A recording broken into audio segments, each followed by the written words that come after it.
राजस्थान में किसकी बनेगी सरकार, इसके लिए है नतीजों के दिन का इंतजार। लेकिन एग्जिट पोल के आंकड़ों ने बीजेपी और कांग्रेस दोनों ही पार्टियों के खेमे में सरगर्मियां तेज कर दी हैं और बेचैनी बढ़ा दी है। कुछ एग्जिट पोल में कांग्रेस आगे है तो कुछ में बीजेपी की सरकार बनती हुई नजर आ रही है राजस्थान में। और इस पर बात करने के लिए खास तौर पर मेरे साथ हैं राजस्थान कांग्रेस के प्रदेश अध्यक्ष गोविंद सिंह डोटासरा। डोटासरा जी, स्वागत है आपका। Thank you. ABP News C Voter के सर्वे में बीजेपी की सरकार बनती हुई नजर आ रही है। हालांकि कांग्रेस बहुत पीछे नहीं है, 71 से 91 सीटें कांग्रेस को, 94 से 114 सीटें बीजेपी को, 9 से 19 सीटें अन्य को मिलती हुई नजर आ रही है हमारे सर्वे में। इस पर आपकी पहली प्रतिक्रिया क्या है? 25 नवंबर को एबीपी ने या दूसरे किसी चैनल ने वोट नहीं डाले, राजस्थान की जनता ने वोट डाले।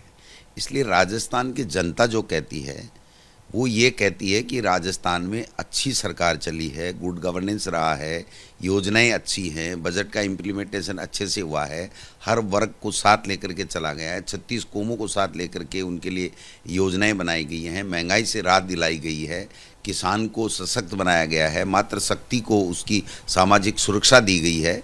तो राजस्थान में लोगों ने कांग्रेस को वोट दिए हैं और भारी बहुमत के साथ में कांग्रेस की सरकार राजस्थान में बनेगी। 3 जो दिसंबर है वो उसका फैसला आपके सामने आएगा।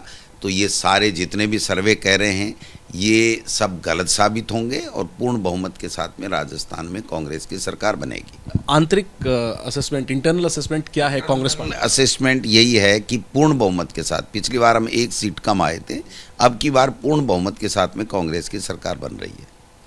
ऐसा क्या फैक्टर, आप जैसा गोविंद जी आप दावा कर रहे हैं कि सरकार फिर रिपीट होगी, और हम तमाम अगर आंकड़ों को देखें तो मुकाबला बेहद नजदीकी है, खेल किधर भी जा सकता है। अगर कांग्रेस की जीत होती है तो इसकी वजह आपकी नजर में क्या है? कौन सा वो फैक्टर, कौन सा वो चीज? बहुत से फैक्टर।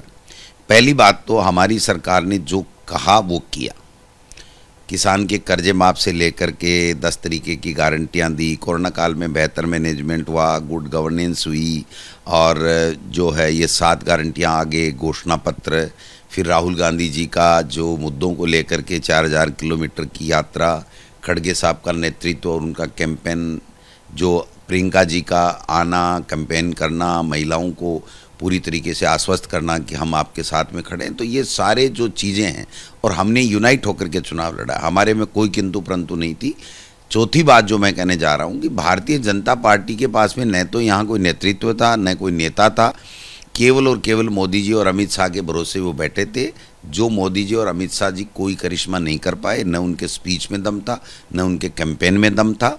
इसलिए ये सारी चीज़ें मिला करके जो बीजेपी की फेलियर, जो किसानों के 3 काले कानून, और जो वादे उन्होंने किए थे वो 10 साल में निभाए नहीं, और हमने जो वादे किए थे, राहुल जी ने कहा था कि 10 दिन के अंदर अंदर हम लोग कर्ज माफ़ करेंगे, तो वो कर्ज माफ़ 3 दिन के अंदर अंदर जो है वो ऑर्डर जारी हो गए थे। और अभी जो 7 गारंटियां और दी हैं उस पर पूरी जनता ने विश्वास किया है कि जब 10 गारंटियां दे करके महंगाई राहत दी है तो अब 7 गारंटियां भी कांग्रेस देगी। और मैं समझता हूं कि सब लोगों ने मन बना करके, अब युवाओं के आप रोज़गार को, नौकरियों को ले लीजिए, हमने 3.25 लाख का मार्ग प्रशस्त किया, उन्होंने 2.5 लाख का अपने घोषणा पत्र में वादा किया, हमने 4 लाख का किया है। तो चाहे युवाओं की बात हो, चाहे महिलाओं की बात हो, चाहे किसान की बात हो, चाहे छोटे व्यापारी की बात हो, चाहे आम आदमी की जो कोरोना काल में मदद कांग्रेस की सरकार ने और कांग्रेस के कार्यकर्ताओं ने मिलकर के की है, उससे सब लोग खुश हैं और कांग्रेस की सरकार पुनः रिपीट कर रहे हैं। मैं मानता हूँ आपकी बात, लेकिन जिस तरीके से आंकड़े दिख रहे हैं, ऐसा ये भी एक तस्वीर ऐसा लग रहा है कि हो सकता है किसी भी पार्टी को बहुमत ना मिले और बहुमत के आंकड़े से कुछ सीटें पीछे आप भी रह जाएं, बीजेपी भी रह जाए, और फिर निर्दलियों को अपने पाले में करने और छोटी पार्टियों को अपने पाले में करने की रेस चलेगी। उसके लिए किस तरह की तैयारी? पहली बात तो मैं कहता हूँ कि पूर्ण बहुमत आएगा, और फिर जो अगर नहीं, अगर मगर तो कुछ है ही नहीं, पूर्ण बहुमत आ रहा है, फिर भी जो लोग साथ जुटेंगे वो सरकार के हमारे साथ जुटेंगे। क्योंकि हमारा जो पिछला 5 साल का ट्रैक रिकॉर्ड आपने देखा, 13 निर्दलीयों हम पे भरोसा किया, पूरे सरकार के साथ रहे, सरकार गिरा रही थी बीजेपी फिर भी वो साथ नहीं गए, प्रलोभन दिए गए फिर भी साथ नहीं गए। जो बीटीपी है उसके दोनों मेंबर हमारे साथ रहे, कम्युनिस्ट हमारे साथ में रहे। तो बसपा के 6 के 6 ने तो हमारे को मर्जी कर लिया, कांग्रेस में शामिल हो गए। उन लोगों के काम हुए और उन लोगों ने जनता में ये एक मैसेज चला गया कि कांग्रेस जिसको साथ रखती है वो ईमानदारी के साथ में साथ रखती है। उनमें से बहुत से लोगों ने टिकट भी मिली है। तो मैं समझता हूँ कि पूर्ण बहुमत के बाद में भी जो लोग ऐसे होंगे वो सरकार के साथ में, कांग्रेस के साथ में बैठेंगे, न कि बीजेपी के साथ। यानी बीजेपी को छोड़ के बाकी जो अदर्स में जो लोग आएंगे सब लोग कांग्रेस के। मतलब तकरीबन, मैं एक दो की नहीं कहता कि कोई बीजेपी का बागी होकर के बीजेपी को वापस चला जाए, तो मैं उससे नकारता नहीं हूँ, लेकिन अधिकतर लोग पूर्ण बहुमत की कांग्रेस की सरकार को साथ समर्थन देंगे। गोविंद जी, आखिरी सवाल, अब जब आप दावा कर रहे हैं कांग्रेस की सरकार रिपीट होगी, तो फिर वही सवाल जो पूरे चुनाव में आप लोगों से पूछा गया कि मुख्यमंत्री कौन, तो अब मैं वो आपसे पूछ रहा हूं कि फिर मुख्यमंत्री कौन होगा? अशोक गहलोत कंटिन्यू करेंगे या फिर जो चयन होगा, चयन की रेस में क्या आप भी शामिल हैं?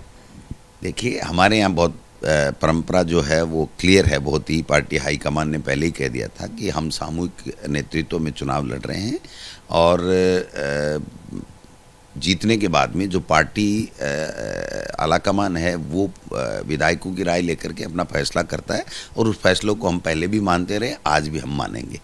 तो कोई रेस वेस हमारे यहाँ होती नहीं है। ये बीजेपी में नूरा कुश्ती चलती है, मैं बन जाऊँगा, उसको निपटा दूंगा, इसको निपटा दूंगा, ये होगा वो होगा। पता नहीं कितने 8-9 वो मुख्यमंत्री के दावेदार बने बैठे हैं। अब उनको गढ़ों पानी गिरेगा, क्या होगा उनकी हालत देखना। आप 3 तारीख को वो मतलब किस स्थिति में आपके कैमरे के सामने आएंगे जब कांग्रेस की सरकार बहुमत से बनेगी। तो पहले कोई मुख्यमंत्री होता भी नहीं है, और पार्टी आलाकमान ने तो बहुत स्पष्ट कर रखा है कि भाई आप चुनाव लड़ो, जीतो, और उसके बाद में पार्टी जो है वो उचित निर्णय सबकी राय लेकर के करेगी, और वो जो निर्णय करेगी उसके हम साथ में हैं। आखिरी में, लेकिन कितनी चुनौतीपूर्ण ये पूरा ये जो पिछले दिन रहे, हमने आपके घर पर रेड भी देखा, पेपर लीक का मुद्दा बहुत बड़े लेवल पर बीजेपी ने उठाया, आप संगठन के मुखिया थे, यहाँ प्रदेश अध्यक्ष थे, और 2 बड़े नेताओं के बीच की अदावत को भी बहुत हवा दी जा रही थी, पायलट साहब और गहलोत साहब के बीच में। ये सब कुछ जो चुनौतियां रही, इसको अब आप कैसे देखते पीछे मुड़? पहली बात तो हमारे नेताओं में आपस में कोई अदावत नहीं थी, हमने सबने साथ मिलकर के काम किया और साथ मिलकर के कैंपेनिंग किया है।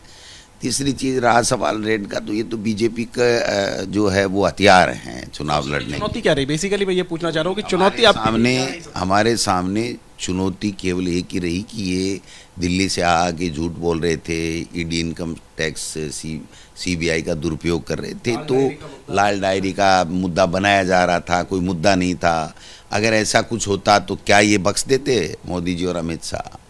तो इनको ये चाहिए था कि जो ये 5 साल में कुछ नहीं कर पाए, कोई एंटीकमेंसी पैदा नहीं कर पाए, अब इस तरीके के जिनसे जनता का कोई वास्ता नहीं है, उन मुद्दों को, बनावटी मुद्दों को अगर ये हवा दे करके अपना चुनाव मतलब निकालना चाहते हैं, तो ये इनकी गलतफहमी है। ये राजस्थान है, राजस्थान के लोग समझते हैं कि शिक्षा के क्षेत्र में किसने काम किया है, चिकित्सा के क्षेत्र में किसने काम किया है, कानून व्यवस्था चुस्त दुरुस्त किसने की है, किसानों को मजबूत किसने बनाया है, महिलाओं के लिए मातृशक्ति के लिए किसने योजना, 25 लाख से 50 लाख की चिरंजीवी योजना आप कर रहे हो, किसान का कर्जा माफ में साथ में बिजली फ्री कर रहे हो, इंग्लिश मीडियम में बच्चों को पढ़ा रहे हो, 10,000 गृह लक्ष्मी में देने की आप गारंटी दे रहे हो, और 1,000 रुपये पेंशन उसको 2,000 रुपये करने की बात कर रहे हो, राइट टू हेल्थ दे रहे हो, right to minimum income guarantee आप एक्ट पारित कर रहे हो। ये सब चीज़ें वो हैं जो जनता चाहती है कि यार हमारे लिए कौन काम कर रहा है, तो वो कांग्रेस कर रही थी, और कांग्रेस के साथ में लोग खड़े हैं। बीजेपी का यहाँ अब की बार दाल गलने वाली नहीं।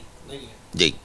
और लोग ये भी एक जानना चाह रहे हैं कि क्या रिसोर्ट पॉलिटिक्स के लिए कांग्रेस तैयार है अगर वैसी स्थिति? नहीं, जरूरत नहीं पड़ती है। पूर्ण बहुमत आ रहा है, और बाकी लोग बाग हमारे व्यवहार, हमारे काम, हमारी योजनाओं को देख करके लोग साथ आए, क्योंकि जनता ये कहेगी कि भाई अगर तुम निर्दलीय भी जीत गए तो इनके साथ चलो, ये वादे के पक्के हैं, ये काम करते हैं, और जिसको साथ रखते हैं उसके लिए विकास करते हैं, और उसको साथ ईमानदारी से रखते हैं। बीजेपी का तो भरोसा ही नहीं। बीजेपी प्रकार की भी बेचैनी नहीं है? नहीं, कोई बेचैनी दिख रही है आपको? नहीं, कुछ नहीं। ठीक है। तो प्रदेश कांग्रेस अध्यक्ष की बातों को आपने सुना, कॉन्फिडेंस साफ तौर पर झलक रहा है।